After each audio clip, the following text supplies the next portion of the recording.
Natimbog ang dalawang lalaki matapos mahulihan ng halos 1 milyong pisong halaga ng hinihinalang shabu sa Rizal. Nakuhanan din ng di-lisensyadong baril ang isa sa mga sospek. Nagpapatrol, Bea Cuadra. Taas kamay muna, taas kamay na ha. Hindi na nakapalagpa ang dalawang lalaking ito nang arestuhin ng mga operatiba ng Rodriguez Police. Huli sa akto ang mga sospek na magbebenta ng iligal na droga.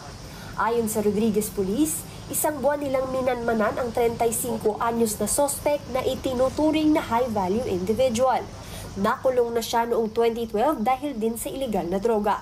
Yung ating informant ay nagsabi nga na nandito ito sa area ulit niya, bumalik nga dito kasi ang impormasyon natin ay palipat-lipat ito ng tinitirahan. 8 piraso ng transparent plastic sachets na nagkakahalaga ng halos 1 milyong piso, di-lisensyadong baril at mga bala ang narecover mula sa mga sospek. Talagang ang area of operation nila ay dito lang sa Montalban at San Mateo. At yung drugs na kinukuha nila ay ayon sa kanila ay galing pa ng Taguig.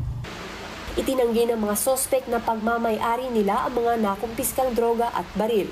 Nagpapasyal lang kami doon sa lugar na yon. Wala naman po kami alam doon. Umami naman ang isang sospek sa pagiging drug user. Gumagamit po ako para po sa pag-aano po ng pagpapahinante po namin na layo po. Nakakulong na ang dalawa na nakaharap sa kasong paglabag sa Comprehensive Dangerous Drugs Act of 2002 at Comprehensive Firearms and Ammunition Regulation Act.